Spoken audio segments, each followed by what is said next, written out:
Hello বন্ধুরা, medicine house BD24 চ্যানেলের পক্ষ থেকে স্বাগতম সবাইকে।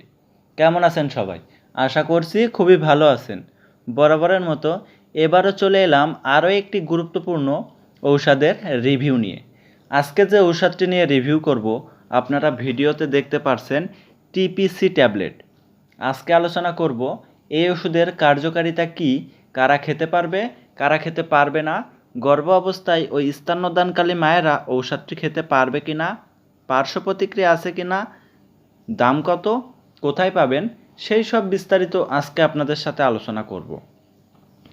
টিপিসি ট্যাবলেটের প্রস্তুতকারক কোম্পানি বাংলাদেশের স্বনামধন্য কোম্পানি একমি ফার্মাসিউটিক্যালস লিমিটেড, আর এর জেনেরিক নাম ভিটামিন B1, ভিটামিন B6 এবং ভিটামিন B12। তো বন্ধুরা, মূল আলোচনায় যাওয়ার আগে বলবো, এই চ্যানেলে যারা নতুন তারা দ্রুত এই চ্যানেলটি সাবস্ক্রাইব করুন, আর যারা ইতিমধ্যে সাবস্ক্রাইব করেছেন তাদেরকে অসংখ্য অসংখ্য ধন্যবাদ। বন্ধুরা, আপনারা জানেন প্রতিনিয়ত এই চ্যানেলে ঔষধের সঠিক তথ্য বা কার্যকারিতার কথা আলোচনা করি। তো আর দেরি না করে শুরু করি।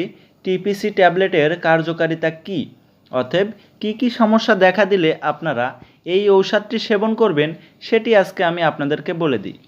বিভিন্ন দীর্ঘমেয়াদী ব্যথা যেমন sciatica, lumbago, trigeminal neuralgia, facial paralysis, optics neuritis ইত্যাদি নিউরোপ্যাথিক এবং হৃদরোগের সমস্যায় নির্দেশিত।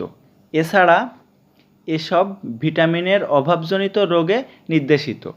অনেক সময় আমাদের ডায়াবেটিক্স পেশেন্টদের অনেকের দেখা দেয় হাত পা জ্বালা পোড়া করে, হাতের তলা জ্বলে বা হাতের তলা অবশ হয়ে থাকে বা ব্যথা করে। অনেক সময় পা জ্বলে বা পায়ের তলা জ্বালা পোড়া করে বা অবশ হয়ে থাকে। অনেক সময় দেখা দেয় কি যে মাজার নিচ থেকে পা পর্যন্ত অবশ হয়ে থাকে, হাঁটা চলা ঠিকমতো করতে পারে না, ওঠা বসা করতে পারে না। এই সব সমস্যার ক্ষেত্রে অত্যন্ত কার্যকারী একটা ঔষধ হিসাবে কাজ করে। আবার অনেকের দেখা দেয় গিরেগাঁটটা কামড়ায় বা জয়েন্টের ব্যথা, দুর্বলতা, এই সব সমস্যায় কিন্তু অত্যন্ত কার্যকারী একটা ঔষধ হিসাবে কাজ করে।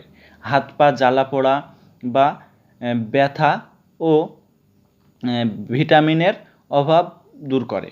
দুর্বলতা, অনেকের দেখা যায় শরীর দুর্বল, vitamin B1, vitamin B6, vitamin B12 ঘাটতি থাকে।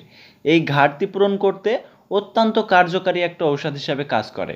অনেক গর্ভবতী মায়েদের গর্ভকালীন সময় এই ঔষধটি ডাক্তাররা লিখে থাকেন। অনেক গর্ভবতী মায়ের vitamin B1, vitamin B6, vitamin B12 অভাব থাকে। সেই অভাব পূরণ করতে কিন্তু অত্যন্ত কার্যকারী একটা ঔষধ হিসাবে কাজ করে। আমরা যদি এক কথায় বলতে যাই, আমাদের শরীরে vitamin B1, vitamin B6, vitamin B12 ঘাটতি পূরণ করতে আমরা এই ঔষধটি খেতে পারি। এবার বলি, গর্ভ অবস্থায় ওই স্তন্যদানকালী মায়েরা ঔষধটি খেতে পারবে কিনা। গর্ভ অবস্থায় ওই স্তন্যদানকালী মায়েরা ঔষধটি খেতে পারবে, তবে অবশ্যই একজন অভিজ্ঞ ডক্টরের পরামর্শ নিয়ে ঔষধটি খেতে হবে। এবার বলি ঔষধটির সেবনবিধি। ঔষধটির সেবনবিধি বলতে গেলে প্রাপ্তবয়স্কদের জন্য একটি করে দিনে 3 বার খেতে হবে। তবে বন্ধুরা, এই ঔষধটি সেবনের পূর্বে অবশ্যই একজন অভিজ্ঞ ডক্টরের পরামর্শ নিয়ে ঔষধটি সেবন করাই ভালো। কারণ একজন ডক্টর একজন পেশেন্টের পরীক্ষা নিরীক্ষা করে বা তার শারীরিক কন্ডিশন ও অন্যান্য দিক বিবেচনা করে ঔষধের ডোজ নির্ধারিত করে থাকে।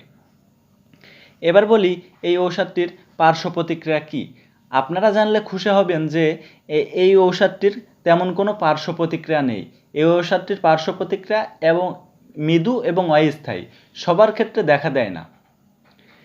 এবার বলি এই ঔষধটি যে সকল রোগীদের এই ঔষধের প্রতি অতি সংবেদনশীলতা রয়েছে তাদের ক্ষেত্রে এই ঔষধটি না খাওয়াই ভালো।